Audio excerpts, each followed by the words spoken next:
Bien, ahora damos pase a Jesús Miguel Delgado, quien realizó todos sus estudios literarios en la Universidad Nacional Mayor de San Marcos hasta concluir el doctorado en literatura peruana y latinoamericana.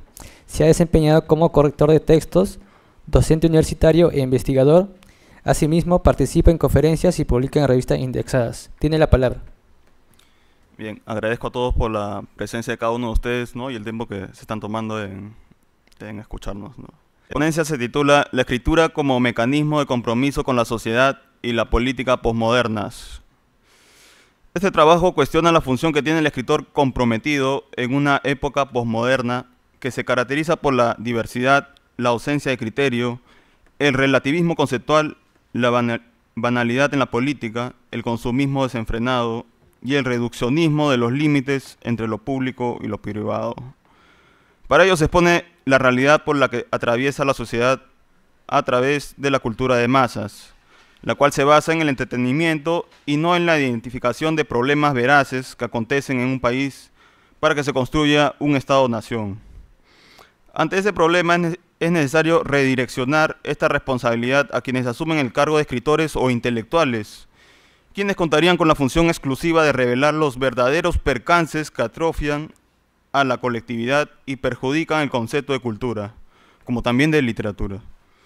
Por ese motivo, en esta investigación se propondrá la solución frente a esa ausencia de participación comprometida, desde la perspectiva de Antonio Gramsci, ya que incorpora la ideología que posee el discurso y su transferencia en espacios sociales, políticos, culturales, literarios y otros medios de difusión. Punto 1. El mercado para la cultura de masas. Una serie de inestabilidades se exterioriza por parte de las organizaciones sociales y las artes, a causa de que se vive también una sociedad postindustrial, caracterizada por el capitalismo y el constante intento de asociar el modernismo con el realismo. La expectativa fijada en las producciones culturales y estéticas no es compensadora, más bien resulta inaceptable, pues no hay una valoración moral positiva en la posmodernidad. Se muestra un populismo de aspecto encubierto, que a la vez revela una alteración en la cultura, que suele portar un estigma de culturas de masas o comercial. Por ello, Mario Vargas Llosa tiene razón al sostener lo siguiente: la posmodernidad ha destruido el mito de que las humanidades humanizan. Todo esto es generado porque el posmoderno se ha descentralizado en todos sus círculos interactivos, o mejor dicho, ha perdido el rumbo de su propia aldea global, conformada por el consumo, el poder, la producción y las relaciones sociales. Estos componentes lo han llevado a asimilar una propuesta estética emergente de una nueva articulación social multinacional, la cual o una fantasía cultural, como señala Friedrich, posee una realidad histórica y socioeconómica genuina.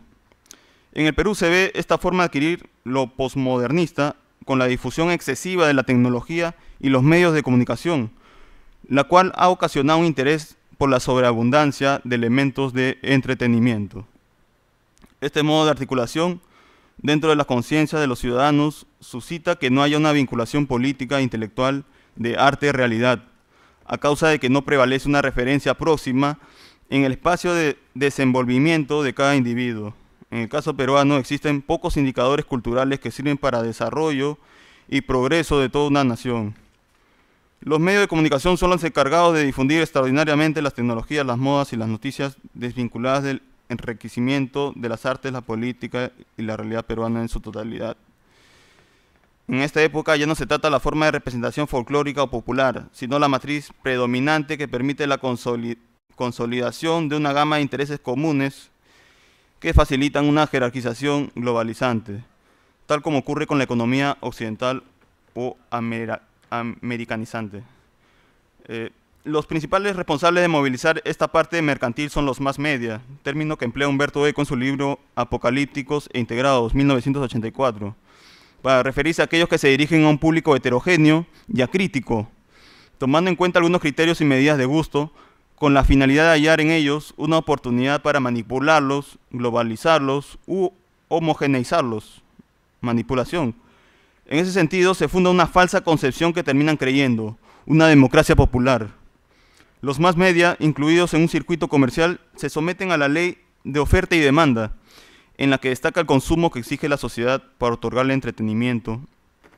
Imponen símbolos y crean tipos reconocibles de inmediato, junto con prototipos oficiales. Por lo tanto, anulan el valor de la individualidad de los consumidores. Las nuevas tecnologías productivas y los movimientos populares introducen sus demandas en la radio y la televisión. Para ir del ver a velar, los medios de comunicación se apoderan del capital privado. Por ello, tienen el potencial de modificar las posibilidades de síntesis y proponer nuevas alternativas frente a una totalidad de expectativas, canales y géneros que se relacionan con la impureza.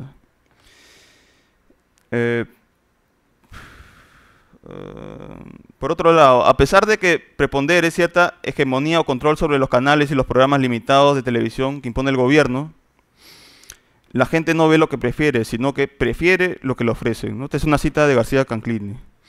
En ese sentido, hay una presencia del drama, pero no un acceso a esta.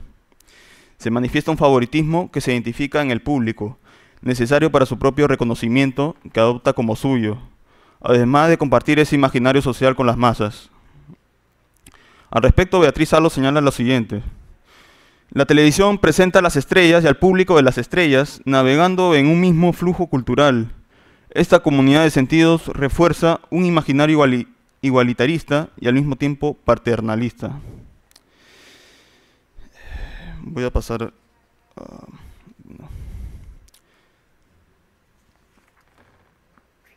al segundo punto. Se llama el escritor comprometido con su realidad sociopolítica, ¿no? Retomando un poco la breve introducción sobre los más media, ¿no? La cultura de masas. Dice, cuando se hace referencia a un escritor comprometido, se asume que las formas y los temas que domina no son los únicos que debe tratar, puesto que busca representar aquel momento social en el que está involucrado, una época, tal como la considera Gramsci, a pesar de que en la literatura no es determinante ese fin. Sin embargo, los textos que se producen bajo esa percepción no comprometida pueden llegar a ser valorados por su surgimiento o su éxito. No obstante, su inutilidad para otras áreas disciplinarias implicará que se les asigne como antiliterarios, decadentes, o sean abarcados como elementos culturales residuales, concepto que trabaja Raymond Williams, a causa de que su proyección hacia el futuro, con el objetivo de institucionalizar una cultura, será marginalizada y por lo tanto un fracaso. En una ocasión, Antonio Cornejo Polar demostró el rigor con el que se incluyeron las literaturas populares en la sociedad, a través de la incorporación de un corpus inmanentista y de habla culta. En ese sentido, la intervención del escritor en un contexto específico debe seguir los lineamientos que argumenta Raymond Williams, tal como se expresa a continuación. Dice lo siguiente, ¿no?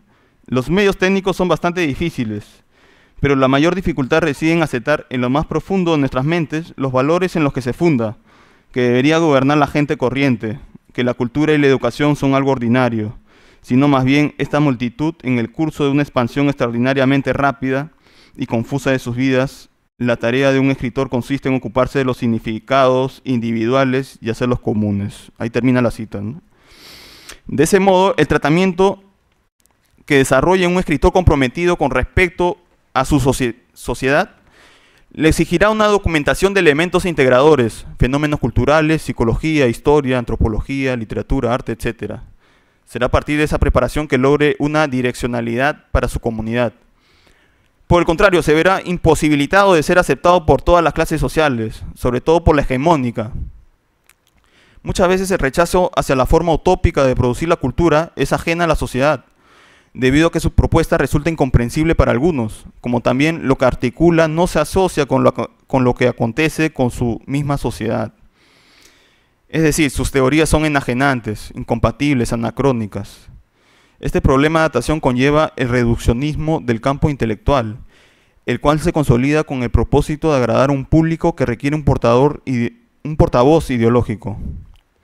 Por tal motivo se obviará la formación académica para tratar temas banales e intrascendentes.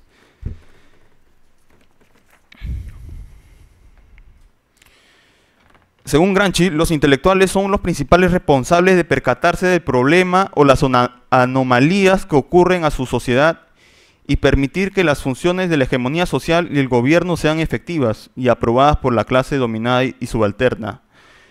En ese sentido, ellos se encargarían de organizar el grupo preponderante y su dominio estatal, ya que después será su base para confrontar con la realidad. El conocimiento que adquiere el escritor comprometido en torno a lo sociopolítico es indispensable para que construya ideales y postulados estéticos que le posibilitan contar con mayor viabilidad hacia sus lectores.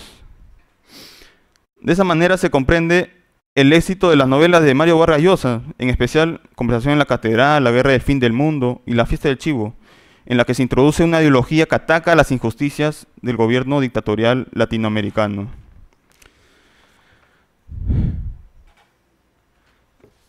Termino con este párrafo. En consecuencia, el escritor comprometido va erigiendo sus ideas proyectistas y las concreta, basándose en las deficiencias del Estado o las injusticias sociales, las cuales podrían estar ausentes en los medios de difusión masiva para afianzar la continuidad y la corrupción de un determinado gobierno. Por lo tanto, debería existir una forma para que el discurso sociopolítico se exponga de modo directo e inmediato en las obras artísticas. Muchas gracias.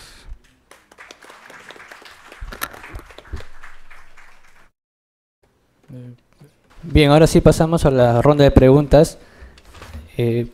¿Alguna pregunta?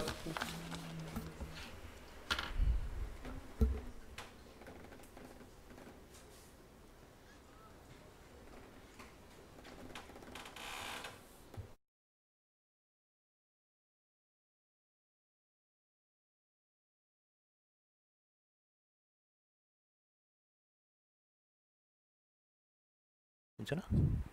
Más que una pregunta es un comentario, ¿no? Creo que en la sesión de ayer alguien comentó que la novela contemporánea refleja el mundo ético de la sociedad y que hay que leer novela para entender ese mundo ético. Entonces, cuando dices escritor comprometido o artista comprometido, a mí me genera cierto desasosiego, ¿no? Porque de alguna manera, cuando el escritor escribe, está siempre reflejando su sociedad, ¿no? O sea, puede ser afirmando, criticando o negando, ¿no? Pero siempre la sociedad y su tiempo están ahí, es inevitable, ¿no? Está atrapado eso. Entonces, en ese sentido puede estar comprometido, más que comprometido está atrapado, ¿no? No puede negarlo. Pero incluso el escritor que escribe frivolidades, ¿no? Y que tiene bestsellers y que vende un montón, ¿no? Y escribe sobre dragones o lo que sea, está reflejando también un gusto de la sociedad, ¿no? Está reflejando parte de quizás lo que tú puedes considerar una sociedad decadente ¿no? O cierta vacuidad, ¿no? Entonces, considerando el artista o el creador, yo no creo que esté obligado a ciertos contenidos, más bien creo que, por ejemplo, un poeta puede aspirar en el sentido formal a crear belleza o puede aspirar a crear una reflexión o preguntas, ¿no? Pero más que un escritor comprometido, frente a eso yo diría que uno tiene derecho a la frivolidad, ¿no? Como creador también. ¿Alguna otra pregunta? Bien, Jesús, Miguel, ¿quieres responder o hacer un comentario? ¿No? No, bien, entonces damos por cerrada la segunda mesa. Les invitamos mañana a continuar con este congreso y les agradecemos su presencia. Muchas gracias.